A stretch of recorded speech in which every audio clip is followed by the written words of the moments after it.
Жігербай асуынан бері асқан көне арба жол сайтан асу аталатын күректі белін басып, одан ары кететін.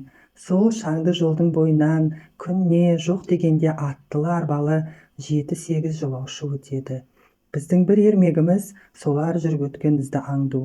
Асығыс шапқан аттыдан, кедір-бұдырдан селкілдеген арбадан, жолаушылардың қалтасынан бау үзілген сағат немесе түйіншекке салынған кәмпит тәтті сәлемдемелер анда-санда бір түсіп қалатын. Ол біздер үшін үлкен олжа септі еді. Одан қалды атыз басында шашылған бұршақ дәндерін тереміз. Ақтарылған ақ бұршақтарды қалтамызды толтыра теріп алып, үйге барғасын табаға қуырып жейтінбіз. Асқанын ертеңгі ас үшін торсыққа құйып, алған шайымызбен қоса арқалап жүретін едік. Қуаңшылық жайлаған сол жылдары ауыл адамдарының, әсіресе балалардың өмірі тым жүдеу еді. Қалтамызға сыймайтын болған соң, үйден үлкенірек дорба ала кететін бізде, күні бойы терген бұршақ дәндерін өрістен қайтар жолда ауылдағы жалғыз дүкенге апарып сатамыз. Ішімізде пысықтары оны күзгі маусымына қажетті оқулық пен дәптер сатып алу үшін қораның дедегесіне, үйдің елеусіз қуыстарына тығатын. Алысып-жұлысып, қуаласып жүріп, борпылдақ топырақтан қашқан тышқандарды ұстап алатынбыз. Сұлы масағынан ұзын түтік жасап, ішіне жел үрлеп, тарс етіп жарылғанын тамашалаймыз. Түс ауа шаршай бастаған соң, қоралана отырамыз да, естіген, көрген, білген әңгімеміздің көрігін қыздырамыз. Мұндайда жолдастарым менің аузыма телміретін, үлкендерден естіген сайтандар аңызы мен соғыс туралы әңгіменің майын тамызатынмын. Ұшы үйірынан көз талатын, шөл деп аталатын, шаңы бұрқыраған бұршақ атызында бір сарынды ойындардан жалығып та кетеміз. Бір күні әңгіме айтудан гөрі тыңдауға құмар түбіт мұрттар маған мынандай ұсыныс тастады. Әр 3 күн сайын басымнан кешкен немесе ауыл қарияларынан естіген қорқынышты яки күлкіге қарық қылатын қызықты бір әңгіме айтып отырсаң. Әр 5-ші күні сиырыңды біз қосып жаямыз да саған бір күн демалыс береміз. Оған қуана келістім. Көктерекке көгөніс сатып келген Қытайды данаймен салтанаттар сабайтын жылы деп бастадым келесі әңгімемді. Өзге балалар қостап шулай жөнелді. Әрине, ауыл қазақтарын басынып, есіре бастаған келімсек Қытайларды біздің жігіттердің шаңға аунатып сабаған оқиғасы барлық баланың есінде. Сол жылы қыс басында немерелес ағатайым мені ертіп аңға шықты. Қыстағымыздағы бізге жамағайын туыс аңшы Халел қарт бүйрек сырқатымен ауырып, төсек тартып жатқалы жылдан асып кеткен. Үлкен ұлы Қосанбектің көктемде апаннан қазып алған жалқы бөлтірігі бізді қатты қызықтыратын. Балалары топтасып, аңшы шалдың есігі алдында білеу темірден жасалған қоршауда ала сұрып тұрған бөлтірікті көруге жиі баратынбыз. Қария есік алдындағы қарағай орындықта күн шуақтап отыратын. Қызықпен жүріп жазды да өткіздік. Жартасқа жармасып, тас жарған жеген, тікеніне қолымызды тілдіріп, тошала терген күндер де өтіп, қыстыққа көшіп келдік. Қара қазан төңкеріліп, қараша айы туды. Қоян қақпан сұрап, тағы да бір барғанымда, Қосанбек ағам жақпарға қысылып арам өлген семіз қойды жәукемдеп бөлтірікке жем дайындап отыр екен.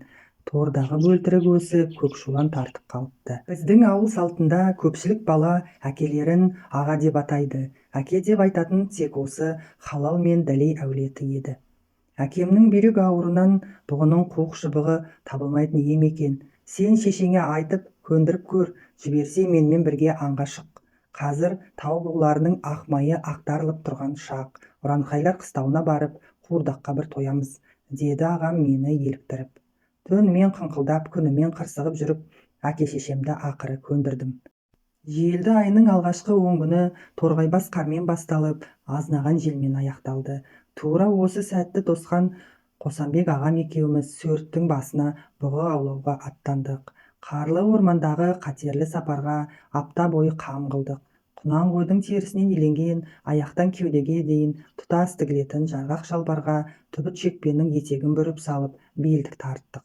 Оқшантайды жеңіл сеңсең ішік сыртынан айқастыра байлап, жол қоржынды атқа арттық та шаңғыны қос тақымға басып жолға шықтық.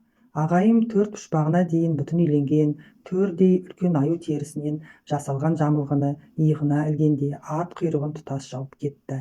Жолшыбай тастан жиылған үлкен бір бөлмелі жапырық дүкенге соғып 4 құмыра отты суды қоржынға басты. Оны неге алғанын қазірге түсінбей келемін. Сөрті басындағы орманшының үйіне мінген атымызды қалдырып, таңғылаң бере ары қарай ең қарлы таулар арасына шаңғымен тартып кеттік.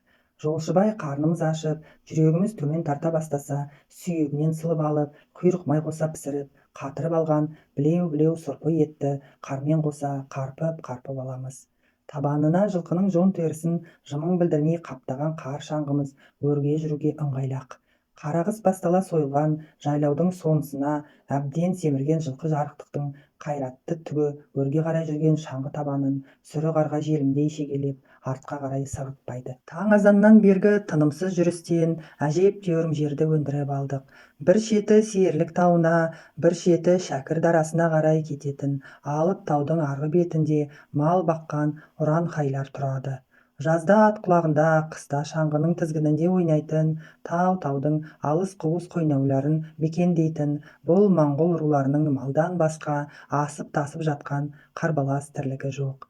Мезгілі жеткенде аң аулайды, қысы-жазы тау үшін мекендейді. Тек көктем мен күзде ғана етекке түсіп, азық-түлік, арақ-шараптарын ондаған түйеге теңдеп, қамдап алады да өз тірлігі өзінде бейқам өмір сүре береді. Ұранхай тілінен әжептәуір хабар бар Қосанбек ағайым, олармен үйір айқас, жақын дос. Осынау ұзыннан сұлаған орманды, таудың күнгей теріскей беті мыңғырған қоңыр аң. Бар да керегіңді жыға бер. Сай-саланы бес саусағындай білетін ағайымның айтуынша, межелі жерге ұранхайлар қыстағына да жақындап қалыппыз. Бірақ біз күтпеген іс туды. Кенет тау басына ала шаңдаққа ұқсас бұлт түйірілді де жел көтеріле бастады. Тездетіп анау тік иықшан айналып үлгерейік деді ағайым.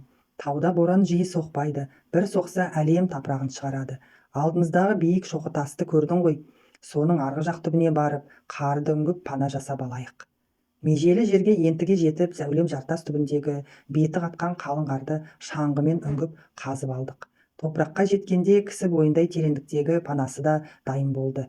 Таулы орманда аңшы әкесіне еріп көп жортқан тау сырын, орман құпиясын жақсы білетін ағайым кеңесінде айтып жатыр. Аузын тар, түбін кең етіп қазсақ, желге пана болады. Суыққа да тоңбаймыз. Боран бүгін басылмаса, осында ұйықтап шығамыз. Аюлар әлдеқашан ұйқыға кеткен. Қасқыр атаулы қазір етекте, малды ауылды торуылдап жүр. Демек, жыртқыштан қауіп жоқ. Жыртқыштан қауіп жоқ дегесін, менің де көңілдегі белгісіз үрейім сейіле қалды. Қоралы қойды қақ ортасынан жарып, бір өте шыққанда 20 шақтысын жусатып кететін тау қасқырынан қорқамын. Таудың күні қысқа, түні тым ұзақ болады. Ала бұлт әкелген боз боранмен қоса қараңғылық та үйірілді. Жол қоржынымызды алып, ас қамын жасадық. Ұядай ғана қар үңгірінің іші жып-жылы. Ағайым жамылып жүрген текеметтей үлкен аю терісін астымызға жазып, асқанын тіземізге қымтандық. Үстіміздегі қабаттап киген тері киімдерімізден суық өтер емес. Шамасы түн ұйған шақ. Күні бойғы жүрістен қалжырап, оның үстіне аш қарынға түскен майлы кесек еттің әсерінен қатып ұйықтап кетіппін. Бір уақытта ағайым түртіп оятты. Боран әлдеқашан басылған, айнала тып-тымық түн.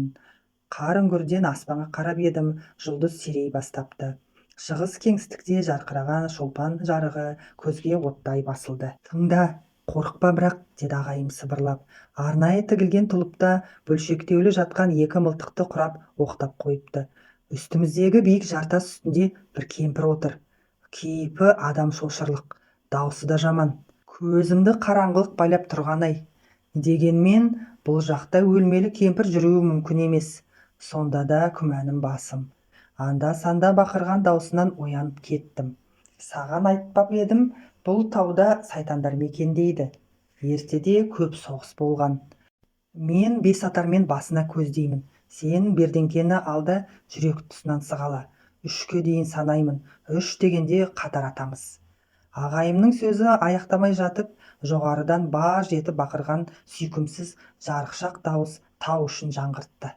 Қар үңгірден басымды шығарып қарап едім, таң алдындағы ала кеуімде жартас үстінде шоқиып отырған әппақ киімді кемпірдің сұлбасын көрдім. Мылтығымызды қатар шығарып, қатарласа нысанға алдық. Жартас басында жарбиған сайтан кемпір тура астыңғы жағында өзіне қарай кезілген суық қаруды сезген жоқ. Бір, екі, үш қос мылтық қатар атылды. Тарс еткен қаһарлы дауыс тау ішін солқ еткізді.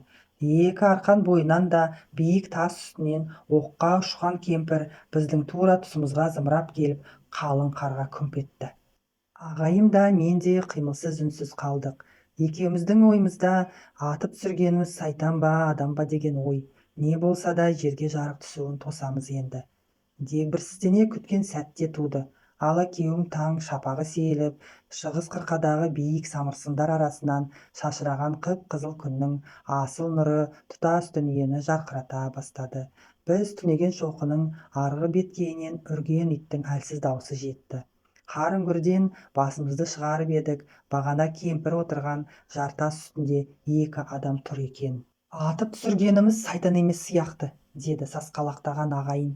Менің де жүрегім ұшып кеткен. Ұранқайлар қыстауының жанына келіп қоныппыз. Мұнда адам мекендемейтін еді. Бұлар биыл қоныс жаңалаған болды. Ұйқышы маубас төбеттердің де түнімен мыңқ етіп үн шығармағанын-ай. Тез жиналайық, мылтығыңа ие бол. Анау келген шал осы өңірдегі атақты аңшы, Мөңке Байыр деген ұранқай. Оның шамына тиюге болмайды. Қоржын қос қалаңымызды иығымызға іліп өңірден шыға беріп едік, күртік қарды сықырлата басқан екеу жақындап келіп болыпты. Бірі мен қатарлы бала, екіншісі ұзын тұра арық шал. Хойе, хулағач хасақмин, чамағын тайсан туғат иреф асфальт түрет иреф Хотны мен хоймұрыт, ерет ямағын яғат бұтчихаба, деп айқай салды. Не айтқанын түсінбеген едім, артынан Қосанбек ағам аударып берді. Әй қарақшы қазақ, мұнда жау айдап келді ме, адасып жүрсіңдер ме? Қорамның іргесіне келіп тұрып, ешкімді неге атасыңдар? Қосанбек ағам иіліп амандасып, шалдан кешірім өтінді. Ақысын төлеп берейік, ақсақал, кеше күн бұзылып, шаңытты боран соққан соң, осы жартас түбін паналап едік. Мен де албасты басып, сайтан екен деп, малыңызды абайламай атып салдық. Ағайым қоржындағы шөлмектің шетін жылт еткізіп еді, шалдың ашу лезде тарқады. Қасындағы балаға оққа ұшқан ешкіні үйіне апарып сойып алуды бұйырды да бізге бұрылды. Жүріңдер, өздерің атқан сайтан кемпірдің етін жеп, сорпасын ішіңдер енді. Табиғаты ақ көңіл қыршаңқы шал құзар тауды жаңғырта қарқылдай күлді. Автор Ұларбек Дәлейұлы. Оқыған Жазира. Каналыма тіркеліп, лайк басып, ниеттеріңізді білдіріңіздер.